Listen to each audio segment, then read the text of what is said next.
नमस्कार, आपका स्वागत करते हैं भारत टीवी 23 में। इस वक्त मैं मौजूद हूं बिद्दन की बाज़ार में, जहां आज लोकसभा चुनाव का समय बहुत नज़दीक आ गया है। लोकसभा चुनाव को लेकर आज हम बिद्दन की बाज़ार में चर्चा करेंगे और जानेंगे बिद्दन की जनता किसको सपोर्ट कर रही है, किसकी तरफ रुझान है। आइए हमारे साथ बने रहिए। आपका क्या नाम है? हाँ, मैं प्राणेश पांडे हूँ, बिद्दन से ही। जी, तो लोकसभा चुनाव जो समय नज़दीक आ गया है, तो लोकसभा चुनाव के लिए क्या कहना चाहेंगे आप? कहना ये चाहेंगे कि देश का तो विकास हो रहा है जी, और लेकिन गांव का विकास पिछड़ा हुआ है। जी। तो जो लोकसभा चुनाव जो समय नज़दीक आ गया है और जैसे अपने अब की बार भाजपा से फिर अशोक कुमार रावत जी जो सांसद के लिए नियुक्त किए गए हैं, तो उनके लिए क्या कहना चाहेंगे? और उनका क्षेत्र, संसदीय क्षेत्र मिश्रिक है, वो उधर मेन। जी जी। तो वहाँ तो विकास कार्य देख रहे हैं। अब यहाँ तो हमारे हिसाब से तो यहाँ तो उनके नाम का पत्थर फिलहाल में नहीं लगा है। विकास कार्य के नाम पर वोट तो जनता देती ही है, लेकिन यहाँ फिलहाल में कोई विकास का बहुत अच्छा कार्य नहीं हुआ। तो फिर भी अपनी मोदी जी के लिए क्या कहना चाहेंगे? सरकार तो मोदी की ही बनेगी, इसमें कोई दो राह नहीं है, लेकिन यहाँ की जनता जो है वोट तो करती है, लेकिन विकास कार्य के लिए चूंकि ये पिछड़ा बिल्लौर ब्लॉक सबसे पिछड़ा है, ककोन ब्लॉक सबसे पिछड़ा है, तो यहाँ बहुत बाद में विकास कार्य के नंबर आता है। विषय ये है, और सरकार तो मोदी की ही बनेगी। क्या ऐसे मोदी के कार्य हैं जो अच्छे कार्य उनके बताने? अरे नहीं, 370 ये सबके बस की बात नहीं थी। हमारा हिंदू मुसलमान लड़ रहा था राम मंदिर के लिए, उसको भी निश्चित कर दिया है। अंत्योदय की जो योजना है, ये बहुत बड़ी योजना है। पेट पूजा कराना है ना, इससे हमारा अल्पसंख्यक भी हमारे साथ जुड़ रहा है। और मुस्लिम समाज में ऐसी कोई अनैतिकता नहीं है जो गलत सोच रहा हो। जब उनके साथ में गलत हो नहीं रहा है तो गलत सोच नहीं रहे हैं, और मुस्लिम भाई का भी मन अब भाजपा की ओर चल रहा है। जी। हाँ। जो विपक्षी पार्टियां जो हैं वो अपनी बात जीत का दावा दे रही हैं। कहीं कुछ नहीं, तेल लगाने का काम है। इसके पहले भी ये सब कर चुके हैं। सपा बसपा ये गठबंधन कांग्रेस का हो चुका है, जनता सब देख चुकी है, और इस गठबंधन का कोई प्रभाव नहीं पड़ेगा। शिव कुमार बेरिया जो थे, जो लगातार भाजपा में कार्य कर रहे थे, इस बार सपा में आ गए। वैसे उनको संन्यास लेना चाहिए। अब वो संन्यास की उम्र थी, सपा में गए, बस भाजपा में आए, 2 दिन बाद सपा में फिर चले गए। इसका उनका कोई प्रभाव नहीं पड़ता है, तो उनको संन्यास लेना चाहिए मेरे हिसाब से। और कमलेश चंद्र दिवाकर जो बसपा के लगातार विधायक भी रहे हैं, इस बार उन्होंने पार्टी भाजपा से बीजेपी में ज्वाइन। हमारे यहाँ से बसपा कार्यकाल में कमलेश का इतना अच्छा विधायक कोई रहा ही नहीं, और कमलेश दिवाकर जी ने बसपा कार्यकाल में हमारे क्षेत्र का बहुत विकास करवाया है। भाजपा से अगर उनको यहाँ बिल्लौर विधानसभा से टिकट मिलती है तो यहाँ का अल्पसंख्यक भी उनके साथ जुड़ करके और जय श्री राम का नारा बोलेगा, क्योंकि हमारा क्षेत्र विकास करेगा। आपका क्या नाम है भैया? नौशाद। क्या कहना चाहेंगे आप? बढ़िया विकास होगा अगर कमलेश दिवाकर जी को यहाँ से बिल्लौर विधानसभा से सीट से टिकट मिलती है। अगर अशोक कुमार रावत को नियुक्त कर दिया गया सांसद के लिए पुनः। वो तो पहली बार आए हैं, पुनः कहाँ, पहली बार तो हार के गए थे। नहीं, सांसदी के लिए जो थे वो दोबारा फिर टिकट उनको मिली। तो हम लोग सपोर्ट करते हैं सब लोग, ऐसा कोई कारण नहीं। जैसे विकास कार्य होना चाहिए। हम लोग पिछड़े में आते हैं लास्ट में। तो आप यहाँ कोई आने जाने का साधन नहीं है, रोडवेज परिवहन नहीं है, आने जाने के लिए दिक्कत होती है। हम लोगों को बिल्लौर कानपुर कहीं जाना आना है, लेन लपेट हो जाते हैं रात में, तो दिक्कत होती है कोई। इसलिए जो है रोडवेज वाहनों का सिस्टम किया जाए। बहुत अच्छा। हम बाजार की आगे बढ़ते हैं, बाजार है, आइए बाजार में आगे हम और चलते हैं।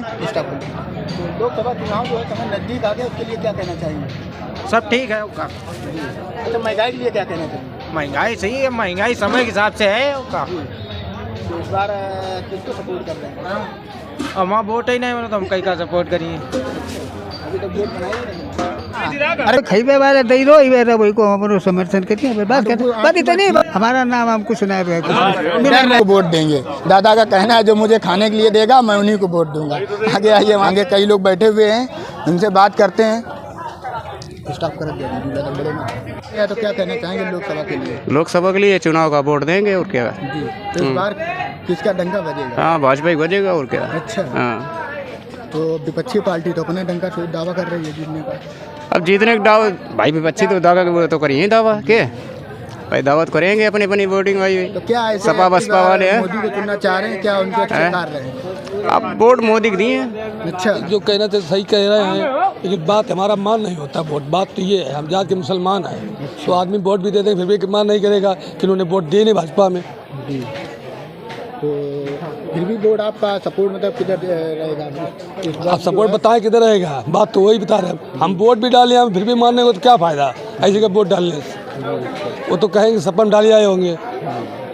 इधर अभी हमारे साथ, क्या नाम था आपका? कफील अहमद। अभी हमारे साथ कफीर अहमद जी मौजूद थे, जिनका कहना है कि हम मुस्लिम समाज के लोग हैं, अगर हम वोट भाजपा में देते हैं फिर भी मेरा मान्य नहीं होगा। लोग यही कहेंगे इन्होंने सफ़ा में दिया है, तो इनका यही कहना है हम वोट तो मोदी को ही देंगे लेकिन हमारा माना नहीं जाएगा वोट। क्या नाम है अंकल जी? ओम नाम गुप्ता नाम मेरा है। तो लोकसभा चुनाव का जो समय नज़दीक आ गया उसके लिए क्या कहना चाहेंगे? हम तो ये चाहेंगे भैया, बीजेपी की सरकार का कुछ बन नहीं पा रहा है। माननीय श्री अशोक रावत जी पुनः सांसद बनेंगे और हमारे क्षेत्र का विकास भी किया है। तो जो भाजपा से जो ये हमारे कमलेश चंद्र दिवाकर जो थे, जो विधायक जी भी रहे भाजपा से, लेकिन इस बार उन्होंने बीजेपी पार्टी को ज्वाइन किया है, क्या कहना चाहिए? इसके बारे में कुछ नहीं कर सकते हैं। तो विपक्षियाँ पार्टी तो हैं कई ऐसे जो अपनी बार जीत का दावा अपना कर रही हैं। करने दो, करने से क्या होता है, वो सब करते रहेंगे, अपनी वही बात सब कहते रहेंगे, अशोक रावत के आगे कोई जीत नहीं पाएगा। तो क्या अशोक कुमार रावत के लिए कहना चाहेंगे उनके विकास कार्यों के? उनके विकास का जो उन्होंने किया तो अच्छा किया, नरेंद्र मोदी के नाम से वोट मिलता है और वही मिलेगा भी, इसके अलावा किसी कुछ है नहीं। विपक्षियाँ पार्टियाँ जो हैं उनको कहने दो। अयोध्या राम मंदिर पर भी कई टिप्पणियाँ। सबसे अच्छा काम तो उन्होंने यही अयोध्या राम मंदिर का कर दिया है। जो हम लोगों का आस्था का केंद्र था उसको भव्य बना देना उनकी हमारे लिए सब कुछ है यार। हमारी संस्कृति को वापस किया है, ये होना भी चाहिए था। और ये जो कई है उनके विकास कार्यों के लिए, जैसे विपक्षियाँ पार्टी जो कह रही है कि आने वाले समय में कुछ भी नहीं होगा, बस राशन 5 किलो राशन पर ही। ऐसा नहीं है, ऐसा नहीं है, नहीं। राशन जो मिल रहा है वो उनके विपक्षी लोगों को ही मिल रहा है। जो बीजेपी सम्मुख कार्यकर्ता हैं, जो अच्छे लोग हैं, उनको राशन नहीं मिल रहा है। राशन खाने के बाद भी लोग गुमराह हैं। ये तो लेना बंद कर दे, वो ना ले, राशन लेने पहले पहुंच जाएंगे, वो वोट डाले लिए सपा और बसपा में डालेंगे। भाई राशन मतलब राशन सिलेंडर, गैस सिलेंडर जो भी है, ये प्रधानमंत्री तो देन है। उसको खाने के बाद तुम नहीं बोल सकते हो तो फिर क्या करोगे? महंगाई लेकर के बहुत, महंगाई कुछ है ही नहीं। महंगाई इसके पहले थी, उतनी होती रहेगी, उसी बढ़ती रहेगी। वैसे ग्रोथ बढ़ रहा है। आज लाही 55 रुपया, 57 रुपया, 60 रुपया किलो है, तब लाही 2 रुपये या 5 रुपया किलो बिकती थी। समाजवादी पार्टी के कार्यकर्ता लोगों का कहना है कि जब समाजवादी पार्टी थी तो वो बच्चों को, जो अच्छे होनहार बच्चे, उनको लैपटॉप देते थे। मोदी ने क्या कहिए कि स्मार्टफोन दे दिया बच्चों को, उसको लेकर के बहुत आरोप उठा रहे हैं। नहीं, सब कुछ मिल रहा है बच्चों को। हमने देखा जो जिनके 4 बच्चे परिवार थे, चारों बच्चों को लैपटॉप में करा मोबाइल मिला है। हमारे बंसला डिग्री कॉलेज है, यहाँ पे मिला है, सिमरिया में मिला है, शीतला देवी मिला है। वो यही कहना चाहते हैं कि और वो तो एक ही लैपटॉप देते थे। हमारी सरकार सबको दिया, उन्होंने घर में एक दिया। हमारी सरकार सबको लैपटॉप नहीं दिया तो स्मार्टफोन सबको दिया है। फिर स्मार्टफोन देकर बच्चों का भविष्य नहीं, वो भविष्य नहीं, बच्चे स्मार्टफोन पढ़ते हैं। हाँ, वो उसकी भी कीमत 10-12 हज़ार रुपये कम से कम है। हाँ। और क्या कहना चाहेंगे मोदी के अच्छे कार्यों के लिए, क्या विवेचना करना चाहेंगे? हम तो यही चाहेंगे भैया पुनः फिर प्रधानमंत्री बने। ये मेरी नरेंद्र मोदी जी के लिए कामना है। हाँ, दोबारा फिर पुनः प्रधानमंत्री बनेंगे वो, और बहुत भव्य से बनेंगे वो। हाँ, उनके बहुत ढेर सारे सांसद होंगे जो विपक्षी पार्टियाँ देख नहीं पाएंगी। राठौर।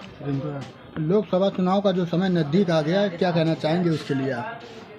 कहना क्या चाहेंगे, तो जनता जो है आगे लोकसभा चुनाव होगा उसमें जो है वोट देगी और क्या होगा।